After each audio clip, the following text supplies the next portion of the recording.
Bienvenue au jour 10 du calendrier de l'Avent des mamans. Le thème d'aujourd'hui porte sur la lettre J, J pour journée imparfaite.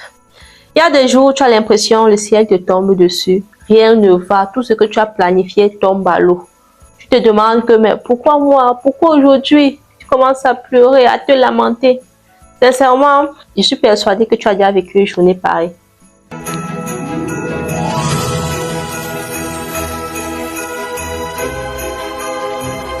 Que tu peux tout planifier, tout organiser, mais il y a certaines choses que tu ne peux pas avoir le contrôle. Le temps qu'il fait, il peut neiger toute une journée et ça t'empêche de te déplacer. Le train qui est en retard. Comment est-ce que toi tu peux faire pour éviter cela? On connaît tous le retard qu'accuse la DB actuellement. Les embouteillages interminables. Tu peux avoir une journée où il y a un accident sur l'autoroute et tu te retrouves en train de faire 1 heure, 2 heures, voire même 3 heures sur place. Ça m'est déjà arrivé et sincèrement, ce n'est pas du tout beau à voir. Ou bien le bébé qui ne fait pas ses nuits. Pourtant, d'habitude, il le fait. Mais une nuit, il décide que non, il va pleurer toute la nuit. Et tout ce que tu as programmé pour la veille ne peut plus fonctionner. Ou bien tu as un rendez-vous très important et tu vas arriver à l'heure, mais subitement, sur la route, tu reçois une panne ou bien tes pneus se pèsent. Ça ne dépend pas de toi. Tu peux prévoir, organiser, planifier, mais ça ne dépend pas de toi. Il y a des choses qui arrivent, tu n'as pas le contrôle dessus. Et le piège dans lequel on tombe souvent, c'est de s'accrocher sur ces éléments-là, sur les éléments dont on n'a pas le contrôle. On commence à être irrité, à s'énerver, à perdre le contrôle et avoir une mauvaise humeur juste pour des situations pareilles. Pourtant, ça ne change rien au fait que c'est arrivé, c'est déjà arrivé et cette journée aura 24 heures comme les autres. C'est à toi de décider, est-ce que pour ce moment que j'ai eu un imprévu, cela va emporter, cela va gâcher toute ma journée. Moi, j'ai 3 façons particulières d'avoir le contrôle en quelque sorte sur ces situations-là. Je vais la partager avec toi. La première chose que je me pose souvent, est-ce que j'ai le contrôle par rapport à la situation qui vient de se produire? Je vais prendre un exemple. Tu avais un rendez-vous d'embauche à 8 heures, mais tu arrives en retard, tu accuses 30 minutes de retard. Est-ce qu'en ce moment, c'est toi la faute?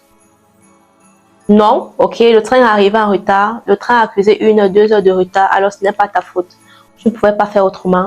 Mais si tu te rends compte que c'est à cause de toi, pose-toi la question, comment est-ce que je peux faire la prochaine fois pour que cela ne se reproduise plus?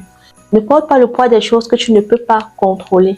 Et je sais, ce n'est pas du tout facile. La deuxième méthode que j'opte lorsque je traverse certaines situations qui peuvent gâcher ma journée, j'essaie de me réadapter, de réadapter mon plan, mon organisation en fonction de cela. Je m'explique. Si par exemple, tu es dans le train, ça accuse 1 heure, 2 heures de retard, au lieu de ruminer, bavarder, te plaindre, essaye de gagner en temps et te demander, ok, pendant ces 1 heure que j'attends ici, qu'est-ce que je peux faire pour rentabiliser? Est-ce que je ne peux pas appeler maman, je ne peux pas appeler papa, je ne peux pas appeler une soeur pour qu'on essaye un peu de parler? Est-ce que je ne peux pas appeler un proche que je n'ai pas appelé depuis longtemps pour avoir de ses nouvelles? Essaye toujours de te demander qu'est-ce que je peux faire pour gagner en temps.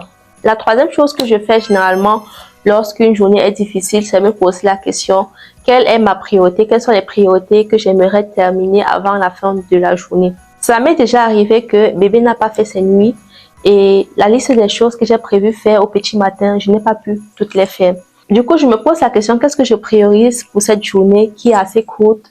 Ça peut être faire à manger, ça peut être me reposer ou bien passer du temps avec les enfants tout simplement. Et certes, la journée elle n'est plus longue, mais comment est-ce que je peux faire pour rentabiliser dessus? Quelles sont les priorités? Qu'est-ce que j'aimerais d'abord finir avant la fin de cette journée?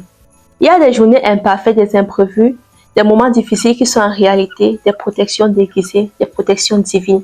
Il y a des personnes qui ont raté leur vol. Quelques secondes après, l'avion a crashé. Il y a des personnes qui ont eu du retard.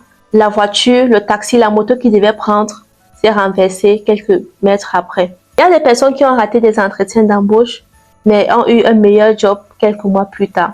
Parfois, ce que tu appelles malchance, entre guillemets, sont juste des protections. Souviens-toi de ceci, une journée imparfaite, c'est une journée qui dure 24 heures comme toutes les autres. Elle est définie par ta valeur, elle est définie par ta position. Elle va passer, elle va s'en aller. Et demain sera un nouveau jour pour recommencer tout à zéro, un nouveau jour pour saisir les nouvelles occasions, les nouvelles opportunités. Alors, ne gâche pas ta journée, ne gâche pas ton temps, ne gâche pas ta vie à cause d'un moment qui s'est mal passé, à cause d'un imprévu. J'espère que ce message te parle et si c'est le cas, partage-le. On se dit demain pour la lettre